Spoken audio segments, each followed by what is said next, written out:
কিরে এবার বল কেমন ধনুচি নাচ নাচলাম? শুধু তুই একা পারিস ধনুচি নিয়ে নাচতে? আমরাও পারি। শুধু তোর একার মা খালি ভর করে, আমাদেরও ভর করে।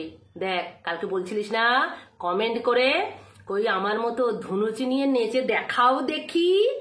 দেখলি তো, তুই তো এইটুখানি ধনুচি নিয়ে নাচিস, আর আমি দেখ কত বড় ধনুচি নিয়ে নাচলাম। পারবি আমার মতো এত বড় ধনুচি নিয়ে নাচতে? দাঁড়া একটু বসে নি, বসে তারপর তোকে ধনুচি নাচ নাচাবো। দাঁড়িয়ে আর তোর সঙ্গে কথা বলা যাবে না, আগে একটু বসে নি। কি শিবসমা মায়ের ভণ্ড সেবিকা, দেখেছো তো আমি আমার কথা রেখেছি। কালকে তুমি বলেছিলে না কমেন্টে যে নাও এবার তো আমার কমেন্ট নিয়ে ভিডিও করতে বসে যাবে, ভিডিও করো ভিউজ কামাও। তা আমি তোমাকে কালকে বলেছিলাম যথা আজ্ঞা মাতে, তুমি যা বলবে তোমার আদেশ আমি অক্ষরে অক্ষরে পালন করব। তো দেখো তোমার আদেশ আমি অক্ষরে অক্ষরে পালন করতে বসে পড়েছি। হ্যাঁ লেট হয়ে গেছে, সারাদিন আমি একটু সময় পাইনি, তো এই যে যেই সময় পেয়েছি বসে পড়েছি। কারণ আমি যা কথা দিই তা আমি রাখি, তাই না? সেটাই প্রমাণ হলো, তাই তো? তো চলো পুরো ভিডিওটা দেখতে থাকো তুমি। হ্যাঁ এবার আমি আসি আমার কৃষ্ণকালী মায়েদের ভক্তদের উদ্দেশ্যে। তো প্রথমে বলি মুখটা একটু আবছা আবছা আসছে, কারণ পেছনে আমার লাইট জ্বলছে উপরে, যার কারণে মুখটা একটু আবছা আসছে। তো আগে বলো আমার ধুনুচি নাচটা তোমাদের কেমন লাগলো সেটা আগে বলো। নিশ্চয়ই ভালো লেগেছে, ভালো লেগেছে কমেন্টে কিন্তু জানাবে, ঠিক আছে? কেন আমি ধুনুচি নাচ নাচলাম সেটা সম্পর্কে বলবো। তো তার আগে আমি আমার ইন্ট্রোটা দিয়ে নিই। Hello friends, welcome to happy family. আশা করি তোমরা সবাই খুব ভালো আছো, সুস্থ আছো, আর অবশ্যই সাবধানে আছো। এবার বলি আমি কেন এই ধুনুচি নাচ নাচলাম। কালকে আমাকে কালকে আমি একটা ভিডিও ছেড়েছিলাম, তো সেই ভিডিওর কমেন্ট বক্সে দেখি আমাদের এই শিবসমা মায়ের মাথা সরু, মাথা সরু কেন বলছি তারও কারণ আছে, সেটাও বলবো। তো মাথা সরু ভণ্ড সেবিকা সেখানে গিয়ে বেশ সুন্দর করে বড় বড় কমেন্ট করেছে, ঠিক আছে? তো প্রথমে বলি এনার কমেন্ট করারও সময় আছে, প্রতিটা ভিডিও দেখারও সময় আছে, প্রত্যেকটা ভিডিওর নিচে কে কি কমেন্ট করেছে সেটারও সময় আছে। আর শুধু আমার বলে নয়, আমরা যারা মঙ্গলা মাকে নিয়ে ভিডিও করি বা কৃষ্ণকালী মাকে নিয়ে ভিডিও করি তাদের প্রত্যেকের কমেন্ট বক্সে এই আমাদের সেবিকা ঘুরে ঘুরে বেড়ান। তাহলে উনি মায়ের শিবশ্যামা মায়ের সেবা করেন কখন? ওনার এত অঢেল সময়, উনি হাঁস মুরগি সামলান, উনি সংসার সামলান, উনি ছোট বাচ্চা সামলান, উনি ওনার মেয়ে সামলান, উনি ওনার হাজব্যান্ডকে সামলান, উনি পুরো সংসার সামলিয়ে উনি ওনার শিবশ্যামা মাকেও সামলান। শিবশ্যামা মায়ের সেবা করেন, মন প্রাণ দিয়ে সেবা করেন, আবার প্রচুর ভক্তদের উনি উপকার করেন, প্রচুর ভক্তদের উনি ভবিষ্যৎ বলেন, প্রচুর ভক্তদের উনি রোগ ব্যাধি সব সারিয়ে তোলেন। তাহলে এত কিছু করার পরেও উনি কখন সময় এত পান যে প্রত্যেকের কমেন্ট বক্সে ঘুরে ঘুরে কে কি ভিডিও করছে সেগুলো দেখে তার নিচে বড় বড় করে কমেন্ট করে? এত সময় পান কখন? তার মধ্যে আবার কৃষ্ণকালী মায়ের মঙ্গলা মায়ের ভিডিও দেখা আছে, সেগুলো প্রত্যেকটা ভিডিও নিখুঁত করে দেখেন। এত সময় এই সেবিকা পান কখন? আর মায়ের সেবা করেন কখন? মাই জানে। শিবশ্যামা মা তোমার যে কি দুর্দশা হচ্ছে বুঝতে পারছি গো, বুঝতে পারছি। ক্ষমা করে দিও, ক্ষমা করে দিও, ওই সেবিকাকে ক্ষমা করে দিও। তো কালকে আমাকে কমেন্ট করেছে, সেখানে বলেছে যে মা কেমনভাবে বসবে, কেমনভাবে চুল ছাড়বে, কেমনভাবে কথা বলবে সব তোমাকে বলে করবে। তো শ্যামা মায়ের সেবিকা আমাকে বলে করবে কেন? তুমি তো আছো, তোমাকে তো মা সব বলে বলে করে, তাই না? তুমি আছো, একদম চিন্তা করো না। আমরা কেন আমাদেরকে কেন মা বলবে? আমরা কি অত ভাগ্যবতী যে মা আমাদেরকে বলবেন? তোমার মতো অত ভাগ্যবতী কি? অত ভাগ্যবতী না। হ্যাঁ, তো এবার বলছে যে মা অনেক রকম কণ্ঠস্বর নিয়ে আসেন, মা অনেক রকম কণ্ঠস্বরে কথা বলে। আচ্ছা, আমরা জানি যে আমরা প্রত্যেকটা মানুষের এক একটা কণ্ঠস্বর নির্দিষ্ট থাকে। হ্যাঁ, সে নকল করতে পারে অনেক রকম কণ্ঠস্বর, কিন্তু মেন কণ্ঠস্বর কিন্তু একটাই থাকে, যে কণ্ঠস্বরে আমরা সেই ব্যক্তিটাকে চিনি। তাকে না দেখলে, যদি কোনো পরিচিত ব্যক্তি হয়, যদি তাকে নাও দেখতে পাই, তার কণ্ঠস্বর শুনে কিন্তু আমরা বলতে পারি, চিহ্নিত করতে পারি যেটা অমুক কাকিমা বা অমুক মাসিমা বা অমুক জেঠু বা অমুক কাকু। আমরা কিন্তু কণ্ঠস্বর শুনেও বুঝতে পারি, তাই না, বলে দিতে পারি। তো সেরকমভাবে মাও তো কোনো সময় মানুষ ছিল, তাই না? মাও তো আগে তো কি বলবো, উনি তো মা, উনি তো কথা বলেন, কথা বলতেন আগে, মানে যখন উনি জীবিত ছিলেন বা বহু বছর পুরাণ যুগে যেসব ঘটনাগুলো ঘটেছে তখনকার কথা বলছি। তাহলে ওনার কণ্ঠস্বর তো একটাই হবে, প্রত্যেকটা মানুষের তো কণ্ঠস্বর একটাই হয়, একই রকম স্বরে মানুষ কথা বলে। তাহলে মা কালী, স্বয়ং মা কালী বিভিন্ন স্বরে কথা বলে, এটা কিরকম অদ্ভুত ব্যাপার লাগছে না? আমাদের শ্যামামায়ের সেবিকা বলছে মা বিভিন্ন স্বরে আসে, বিভিন্ন স্বরে কথা বলে। কি অদ্ভুত কথাবার্তা বলুন তো! মা নাকি বিভিন্ন স্বরে, একটা মানুষের, উনি তো একজন দেবতা, উনি তো একজন মা, তার তো একরকমই কণ্ঠস্বর হবে, তার বিভিন্ন রকমের কণ্ঠস্বর হয় কোনো দিন? আচ্ছা, আমি মানলাম তার বিভিন্ন রকম কণ্ঠস্বর, এ জানলো কি করে? আমরা জানি যখন কারোর উপর কোনো কিছু ভর করে তখন সে আর তার নিজের মধ্যে থাকে না, সে কিছু জানে না, কিছু সে বুঝতেই পারে না যে তার জীবনে কি ঘটে গেল, সে কি করলো, কি কথা বললো, তার সঙ্গে কি হলো, কিছুই সে বুঝতে পারে না, কিছুই সে জানে না। মানুষ যখন বলে তখন সে বুঝতে পারে যে সে তার জীবনে এই হয়ে গেল। কিন্তু ও যে বিভিন্ন ধরনের ভাবে কথা বলে, বিভিন্ন ধরনের স্বরে কথা বলে, মা ওর কাছে বিভিন্ন স্বরে আসেন, কথা বলেন, সেটা কিন্তু ওই সেবিকা মা জানে। হ্যাঁ, ও কিন্তু জেনে গেছে, এই সেবিকা, ভণ্ড সেবিকা, যে মা আমাকে দিয়ে এই স্বরে কথা বলায়। মানে ও সব সজ্ঞানে থাকে, তাহলে ও সব কিছু বোঝে, সব কিছু জানে। তাহলে মা ভর করছে বলে কথা, সব জানবে না? কি আশ্চর্য ব্যাপার! কোন কোন স্বরে মা কথা বলে সেগুলো সব বুঝতে পারে। আচ্ছা, এবার আসি, বলছে মায়ের এই আগুনের নিচে, এই আগুনে যেখানে আগুন থাকে, যেখানে ওই যে ধুনোর আগুনের কথা বলছে আর কি, যেখানে আগুন থাকে সেখানে কি ভূত থাকে মাথা মোটা? ওই যে আমি ওকে বলেছি যে ওর গায়ে প্রেতাত্মা ভর করে, তাই ও আমাকে বলল যে যেখানে আগুন থাকে সেখানে কি, মানে মায়ের সামনে আগুন চলছে, মানে ধুনো জ্বলছে, তো সেই যেখানে ধুনো জ্বলে, আগুন থাকে, সেখানে কি ভূত থাকে মাথা মোটা? না, একদম থাকতে পারে না। যেখানে আগুন জ্বলে, আগুন থাকে, সেখানে ভূত থাকে না, এটা আমরা জানি, একদম জানি। কিন্তু ও মাথা সরু। এবার বুঝলেন তো আপনারা যে মাথা সরু কেন বলছি? আমরা কিন্তু মাথা মোটা। উনি কিন্তু বলেছে আমাকে ওখানে কি ভূত থাকে মাথা মোটা, ঠিক আছে, তাহলে উনি মাথা সরু, তো মাথা সরু। আগুনের সামনে যদি ভূত না থাকতে পারে, মানে ধুনোর আগুনের সামনে যদি ভূত না থাকতে পারে, তাহলে স্বয়ং কৃষ্ণ কালী মায়ের গায়ে প্রেতাত্মা ঢুকে থাকতে পারে? যিনি মা, যার কাছে কোনো ওই ধরনের আত্মা ধারে কাছে ঢুকতে পারে না, ধারে কাছে প্রবেশ করতে পারে না, আর সেখানে দাঁড়িয়ে স্বয়ং মায়ের গায়ে, স্বয়ং কৃষ্ণকালী মায়ের গায়ে প্রেতাত্মা ঢুকে আছে। এই জন্যই তোমার মাথা সরু, বুঝতে পেরেছ? মাথাটা যদি আমাদের মতো মোটা হতো তাহলে আর এই বুজরুকি গল্প, গুল কাণ্ড কারখানাগুলো করতে না। মাথাটা সরু বলে এই বুজরুকিগুলো মারছ, বুঝতে পেরেছ? এই ধরনের মানে বাঁদরামোগুলো মারছ। মায়ের গায়ে কোনোদিন প্রেতাত্মা থাকে? আগুনের সামনে প্রেতাত্মা থাকতে পারে না, মানে ঠাকুরের ধুনোচির আগুনে প্রেতাত্মা থাকতে পারে না, আর যাকে ধুনোচি জ্বালানো হয়, দেখানো হয়, তার গায়ে প্রেতাত্মা থাকতে পারে। তোমার না শুধু কি করা উচিত জানো, মানে ওই ভূত ঝাড়ায় যেসব দিয়ে ওই মানে ওঝার কাছে ফেরা দরকার তোমার কাছে। ওই তান্ত্রিক যারা ভূত ঝাড়ায় তাদের কাছে তোমার ফেলা দরকার।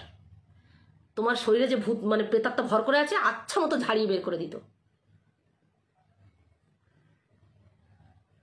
ঢপ মারার একটা সীমা আছে, ঢপ মারতে মারতে মারতে মারতে একবারে।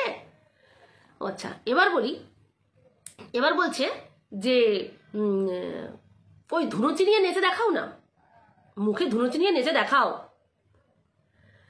একদম ঠিক কথা, ধুনুচি নিয়ে নাচাটা খুব কঠিন ব্যাপার যদি না কিছু ভর করে থাকে। ঠিক বলেছ, ভর তো তোমাকে করে আছেই, সেই কারণে তুমি ধুনুচি নিয়ে নাচছো। প্রেতাত্মা ভর করে আছে। প্রেতাত্মার কাছে ধুনুচি কেন? ধুনুচি তো সামান্য জিনিস।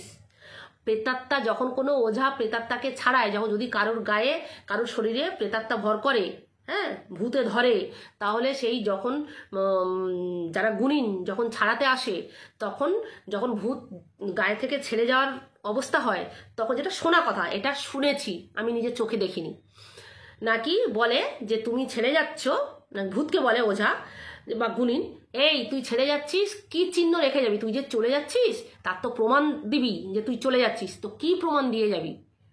মুখে করে ওই কলসি নিয়ে যা।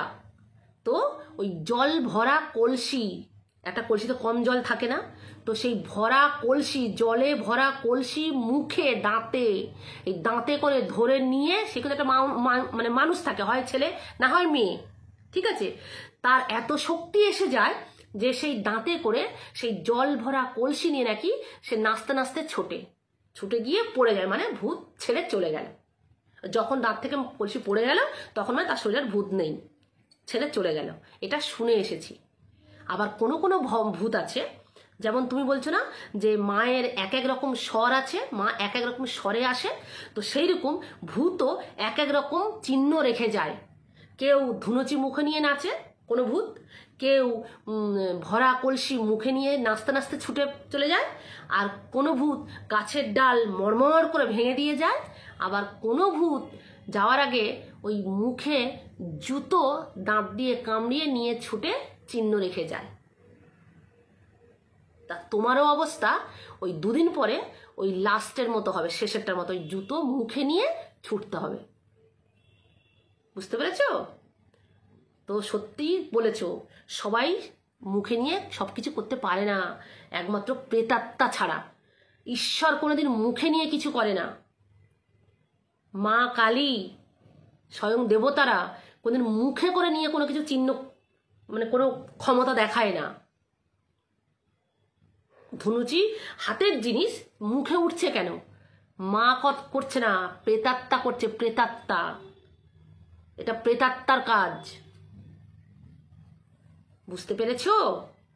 ঢপবাজ, চিটিংবাজ, মিথ্যাবাদী। তুমি ভবিষ্যৎ বলে দাও না। ভবিষ্যৎ আজ পর্যন্ত কারোর বাবার ক্ষমতা আছে যে ভবিষ্যৎ বলে দিতে পারে? ঈশ্বর ছাড়া, ঈশ্বর ছাড়া ভবিষ্যৎ কেউ জানে? যারা বলে আমরা ভবিষ্যৎ বলে দিতে পারি, ঢপ, ডাহা ঢপ। ভবিষ্যৎ ভবিষ্যৎ কোনদিন কেউ বলতে পারে? আর তুমি এসছো ভবিষ্যৎ বলতে মানুষের? কার কি উপকার হয়েছে? ঢপবাজ, মিথ্যাবাদী। এত সময় কখন হয়? প্রত্যেকটা কমেন্ট বক্সে ঘুরে ঘুরে বেড়ানো, প্রত্যেকের কমেন্ট বক্সে কি ভিডিও কমেন্ট করা, প্রত্যেকের ভিডিও দেখা, কমেন্ট করা, সবার ভিডিওতে গিয়ে সেবা করো কখন? আর এইসব গাঁজাখুরি কাজগুলো করো কখন? বদমাশি ছ্যাঁচড়ামগুলো করো কখন? আর ঠিক বলেছ, তোমাকে নিয়েই ভিউজ কামাবো, একদম কামাবো, 100 বার কামাবো, 1000 বার কামাবো। যতদিন না তুমি কৃষ্ণকালী মাকে নিয়ে ভিউজ কামানো বন্ধ করবে, মঙ্গলা মাকে নিয়ে ভিউজ কামানো বন্ধ করবে, ততদিন তোমাকে নিয়ে আমরা ভিউজ কামানো বন্ধ করব না। বুঝতে পেরেছ? এইসব ঢপ, মানে মাথা সরু বলেই তো এই অবস্থা। তোমার ঢপ, তোমার চিটিংবাজি, তোমার মিথ্যাবাদী, হ্যাঁ, তোমার এই বুজরুকি কাণ্ড কারখানা প্রতিটা মানুষ ধরে ফেলেছে, প্রত্যেকটা মানুষ ধরে ফেলেছে। কিন্তু তুমি বুঝতে পারছো না যে সবাই যে ধরে ফেলেছে, তুমি বুঝতে পারছো না। কেন বলো তো? তোমার এই মাথা সরু বলে। আর আমাদের মাথা মোটা বলে তোমার এই বদমাশি ছ্যাঁচড়ামোগুলো, এই চিটিংবাজিগুলো, ঢপবাজিগুলো, মানে নাটকগুলো আমরা সব ধরে ফেলেছি, শুধু আমাদের মাথা মোটা বলে। বুঝেছ? ঢপবাজ, মাথা সরু। ওনার ভর হয়েছে, স্বয়ং একটা প্রেতাত্মা, কাজ কর্ম সব প্রেতাত্মার মতো, সব প্রেতাত্মার মতো। এত লোককে দিন রাত কোথায়? সেবিকা, সেবিকা, এটা সেবিকার কাজ? এই ঠাকুরের সামনে 24 ঘন্টা থেকে আর ওই অন্য অন্য সেবিকাকে নিয়ে আলোচনা করা, অন্য সেবিকার কাটাছাড়া করা, অন্য সেবিকার ভুল ধরা, দোষ ধরা, অন্য সেবিকার পেছনে লেগে থাকা দিনরাত। নিজের তো কিচ্ছু নেই, কথার কথা বলো না, তোমাদের তো কোনো কন্টেন্ট নেই, আমাকে নিয়ে ভিডিও কমাতে হবে, ভিডিও করতে হবে। হ্যাঁ ঠিক, তোমার কোনো কন্টেন্ট আছে ওই মঙ্গলা মা ছাড়া? নাম করছো তো সেবা মায়ের সেবিকা, কি সেবা করো? বরটাকে তো লাগিয়ে দিয়েছো, বরের তো কোনো কাজ নেই, বরটাকে লাগিয়ে দিয়েছো, না তুমি ধুনো ঘোরাও, আর আমি পেছনে বসে বসে চিৎকার করব, মঙ্গলা মাকে নিয়ে আমি চিৎকার করব, আর আমার মেয়ে ক্যামেরা করবে। মানে সবাইকে লাগিয়ে দিয়েছো, একদম ফুল ফ্যামিলি লেগে গেছো। আর বাচ্চাটা বড় হলে তাকেও লাগিয়ে দেবো কোনো একটা কাজে। মেয়ের পড়াশোনা নেই, বাচ্চা মেয়ে তোর পড়াশোনা নেই, দিন রাত ভিডিও ধরাচ্ছ, ক্যামেরা ধরাচ্ছ, দিন রাত বসে যাচ্ছ মঙ্গলা মাকে ছেঁড়া কাটা করতে, আর মেয়েটাকে নিয়ে ক্যামেরা করাচ্ছ। কারণ মেয়েটার পড়াশোনা নেই, শুধু টাকা ইনকাম করতে হবে না, ফেমাস হতে হবে, ভাইরাল হতে হবে আমাকে। চ্যালেঞ্জটা কোথায় গেল? আমি তো একটা চ্যালেঞ্জ দিয়েছিলাম, তোমার চ্যালেঞ্জটা তো আমি রাখলাম, মুখে ধুনুচি নিয়ে নেচে দেখালাম। এত বড় ধুনুচি নিয়ে নাচলাম, তা আমার চ্যালেঞ্জটা কোথায়? বলেছিলাম না যে ওই যে মঙ্গলা মা তোমাকে মারার চেষ্টা করেছে, টাকা দিয়েছে, সব প্রমাণ তোমার কাছে চলে এসেছে, সেগুলো নিয়ে থানায় যাও, কমপ্লেন করো, স্যার রিপোর্ট আমরা দেখতে চাই, থানা থেকে কি ইনভেস্টিগেশন হচ্ছে আমরা জানতে চাই। যদি সৎ হয়ে থাকো, যদি তুমি ঢপবাজি না মেরে থাকো, কই চ্যালেঞ্জটা অ্যাকসেপ্ট করেছো? মহা ঢপবাজ, মিথ্যাবাদী, উনি ভাইরাল হতে বসেছে। 24 ঘন্টা মঙ্গলা মাকে নিয়ে ছিঁড়ে খাচ্ছে, উনি ভাইরাল হবে। উনি ওই করে করে নিজের মাকে সেবা করা বাদ দিয়ে মা কালীকে বাড়িতে রেখেছে, তার সঙ্গে কি হারে অন্যায় করে যাচ্ছে। ওই মা কালী তোমার আসল শিক্ষা দেবে, তোমার শিবসমা মা তোমাকেই শিক্ষা দেবে, আসল উচিত শিক্ষা দেবে। এই অন্যায়, তার প্রতি যে অন্যায় করছো না, তার মন্দিরে বসে বসে দিন রাত অন্যদেরকে নিয়ে কাটাছাড়া করছো, ওই শিবসমা মাই তোমার আসল শিক্ষা দেবে, চিন্তা করো না। যে হারে পাপ করে যাচ্ছ ঠাকুরের নাম করে। তুমি একটা ভিডিওতে বলেছিলে আমি তেল পড়া জল পড়া তো দিই না, আমি বড় বড় কাজ করি, আমি তেল পড়া জল পড়া তা দিই না কারোর মতো, আমি মাদুলি দিই। তাহলে অন্য আর একটা ভিডিওতে বলেছিলে কেন আমি তো তেল দাও, সেই তেলে মালিশ করতে হয়, করে একটু ভালো মানুষের রোগ জীবাণু সেরে যায়, তোমরা তেল নিয়ে আসবে 500 1 কেজি যে যেমন পারবে তেল নিয়ে আসবে, আমি তো অত কিনতে পারি না, আমার তত টাকা নেই, আমি তত তেল কিনতে পারি না, তোমরা নিয়ে এসো, আমি তেল দেবো মায়ের প্রদীপের তেল, সেই তেল নিয়ে তোমরা মালিশ করবে। আবার এদিকে বলছো জল পড়া তেল পড়া আমি দিই না। মিথ্যে কথা বলা সীমা নেই, মানে সীমা হারিয়ে ফেলেছো না। আমি কিচ্ছু চাই না, মা আমাকে চাইতে বারণ করেছে, এদিকে বলছে 500 1 কেজি সবাই তেল নিয়ে এসো। আর একটা কথা, মায়ের গায়ে চাদর দিল, যে ভক্ত একটা চাদর দিয়ে গেল, শাল দিয়ে গেল, মাকে পরাও না কেন? কই পরা তো দেখি না, নিজের জন্য ব্যাগে ঢুকিয়ে ফেলেছো। কই মা এত তো ঠান্ডা পড়ছে, মায়ের গায়ে কোনো চাদর নেই কেন? সেই চাদরটা কোথায় গেল? সেই চাদরটা কোথায় গেল? মায়ের গায়ে সেই চাদর কোথায় গেল? পরের ভিডিওতে আসছে ওই চাদর নিয়ে, আমি জানি এই ভিডিও দেখার পরে তুমি চাদর গায়ে জড়িয়ে দেবে, আমি জানি। সেই চাদর নিয়ে নিজের এতে ঢুকিয়ে দিয়েছে। নাটকবাজ মহিলা, ঢপবাজ মহিলা, মিথ্যাবাদী মহিলা, উনি সবার দিকে আঙুল তুলতে এসছে, সবাইকে উল্টো পাল্টা যাকে যেমন পাচ্ছে যখন যখন কথা বলে যাচ্ছে। উনি সেবিকা, সেবা করো, সেবা করো, মন দিয়ে শিবসমা মাকে সেবা করো। যদি কিছু পাপ ক্ষয় করতে পারো, যা পাপ করেছে এতদিনে যদি কিছু ক্ষয় করতে পারো, মন দিয়ে মায়ের সেবা করো, আর সেইগুলো ভিডিও করে করে ছাড়ো। ওই দিন আর অন্যকে মানে না পিন্ডি চটকিয়ে, অন্যের পিন্ডি না চটকিয়ে নিজের মাকে সেবা করো, সেইগুলোই ভিডিও করে ছাড়ো। বুঝতে পেরেছো? তো বন্ধুরা আজকে আসি, দেখাবে নেক্সট ভিডিওতে। টাটা।